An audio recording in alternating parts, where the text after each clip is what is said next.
I ran away from a millionaire on our wedding day. He immediately sent people to look for me.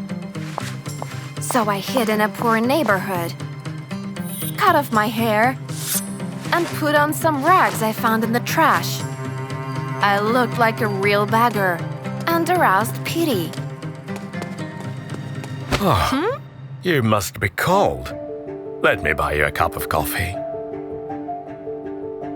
Cash and free coffee? I of course agreed.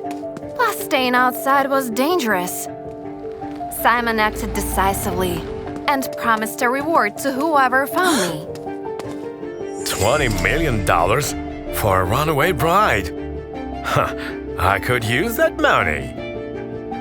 I wrapped myself with the raincoat even more. The last thing I needed was for that guy to recognize me. We ended up at some wretched cafe. What a wonderful place! I've never been to one like this. I enthusiastically pretended to be a slum dweller. Suddenly, John noticed my gold necklace, which I forgot to take off. How did such a poor girl get this luxurious space? I was on the verge of being exposed, so I had to lie. I got this necklace from my late parents. John seemed to buy it. However, I spotted my fiancé's thugs. They thought of searching the slums and were moving toward us. I had nowhere to run, so I clung to John. He thought I was crying and gently hugged me back. Hey, what's up? I want to help you. I realized that it was too risky to stay on the street, so I admitted, John, I have no place to go. The naive guy offered me to live with him. We went to a rundown and impoverished apartment, and while he was in the shower, I decided to look around.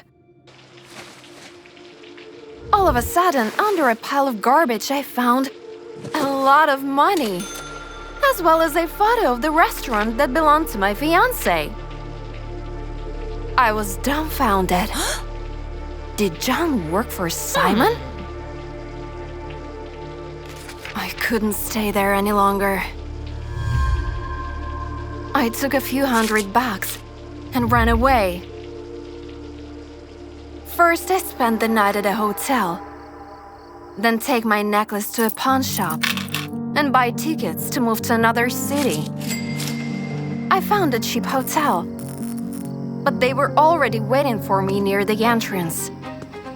I knew you'd hide in a place like this. We're taking you to the bus. Did John betray me? The security guards tried to force me into their car, when out of the blue I heard a familiar voice. Hey, blockheads! Get your hands off her! It was John. He boldly rushed to save me and was able to snatch me from them. As soon as we fled, John stopped. I wanted to thank him, but I didn't have time. He pushed me against the wall. Who are you?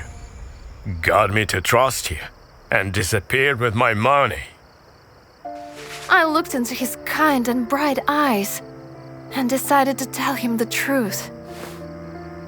Those were people who work for my fiancé.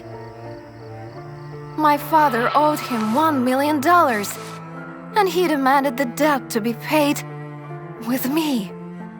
I could no longer tolerate his cruelty and left.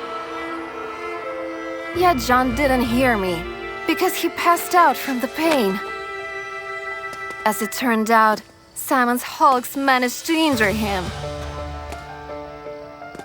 He only regained consciousness at home, but I still wanted to call a doctor. Then John whispered that he didn't have insurance. You've got a whole box of money. I reached out to get some cash, but he stopped me. I've been saving it for years to get my life back. It so happened that John used to be a successful restaurateur. However, he was framed by a rich man and lost his business. My heart sank. The man he was talking about was my fiancé. Holding back the tears, I offered John to check his wounds. He took off his shirt, and I saw the gorgeous body. John noticed my admiration and leaned closer. He looked into my eyes with passion and tenderness before kissing me. After that night, I couldn't lie anymore. I was going to tell him who I really was, but didn't have the chance. The goons tracked us down and broke into the apartment, followed by Simon. You ran away from a wedding to land in a failed restaurateur's bed? John was furious as he recognized his sworn enemy. Have you forgotten that your parents gave you to me in order to settle their debt? Or would you prefer your dad to do it with his life? Simon's words hurt me like a razor. But he wasn't done. After that, he turned to John. You stole my bride. For that, I will destroy everything you have left.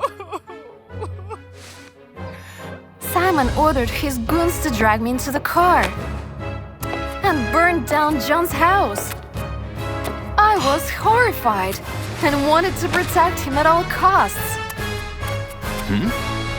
I'll be a submissive wife and never run away again. Just please, leave him alone. Simon thought for a moment and then agreed. On my wedding day, I walked down the aisle during a private ceremony. And swallowing tears, I imagined my life with that monster. My parents looked at me with grief. They were in Simon's hook, just like me. Suddenly, the church doors swung open. It was John with a bag in his hands. I've been saving money for years to get my own life back. But I'll give it all to you if you let Elizabeth go. I thought Simon would laugh in his face. But he peeked into the bag with interest. I blackmailed them for less than that. Good offer. It's a deal. With this money, I'll buy a new bride. Much better than this one. In response, John laughed and snatched the microphone off his body.